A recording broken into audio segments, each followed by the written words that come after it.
Con este vídeo imos iniciar o estudo dos séculos XX e dos inicios do século XXI que nos está tocando vivir. Neste primeiro vídeo centrarémonos no que aconteceu nos primeiros anos do século XX, concretamente ata o ano 1936. Estudaremos entón o reinado de Alfonso XIII e a Segunda República.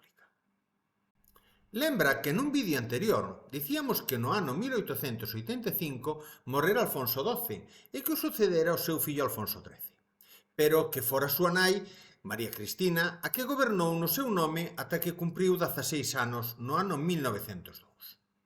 No ano 1902 iníciase, polo tanto, o reinado de Alfonso XIII. Este foi un período no que España viviu grandes conflictos sociais e políticos. Entre os máis importantes están folgas de traballadores que pretenden mellorar as súas condicións de traballo. Hai conflictos en Cataluña, País Vasco e Galicia que reclaman maior autonomía para os seus territorios. E por último, hai unha guerra en Marrocos, porque se rebelaron os habitantes da rexión do Rif, que estaba controlada por España. Nesta guerra morreron moitos soldados. Estes conflictos, como podedes supoñer, provocaron un clima de axitación, de descontento, que foi aproveitado polo xeneral Miguel Primo de Rivera, que deu un golpe de Estado co apoio do rei no ano 1923. Primo de Rivera suspendeu a Constitución, prohibiu os partidos e sindicatos e impuxo censura de prensa e un goberno militar. A súa ditadura contou con oposición de intelectuales e estudantes. Conseguiu gañar a guerra de Marrocos, pero aínda así perdeu apoios. O que unido ao deterioro da economía levaron a Primo de Rivera a dimitir no ano 1930. Despois destes acontecementos, a monarquía tamén perdeu popularidade, sobre todo polo seu apoio á ditadura. O 12 de abril de 1931 celebráronse eleccións municipais e os partidos republicanos gañaron nas grandes cidades. Este feito provocou que Alfonso XIII abandoase España.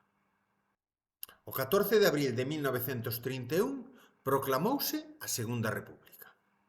Elexiuse como presidente da República Aniceto Alcalá Zamora e como presidente do goberno a Manuel Azaña.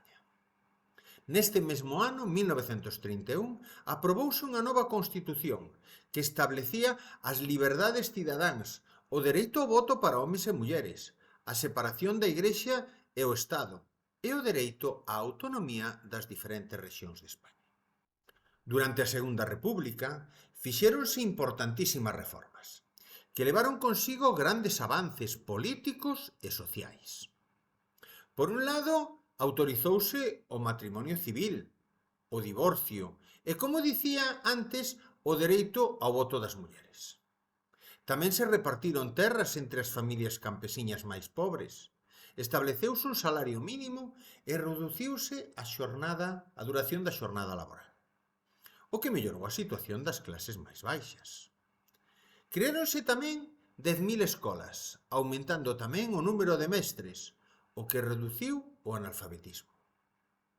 Moitas das reformas da República non foron aceptadas polos sectores máis conservadores. Os enfrontamentos entre os partidarios da República e os seus enemigos volvéronse cada vez máis frecuentes e máis violentos. Esta situación de crispación e de enfrontamentos levará a que o 18 de xullo de 1936 o xeneral Francisco Franco, apoiado dunha parte do exército, dera un golpe de Estado contra o goberno e se iniciara unha guerra civil da que falaremos no seguinte vídeo. Vémonos no seguinte vídeo.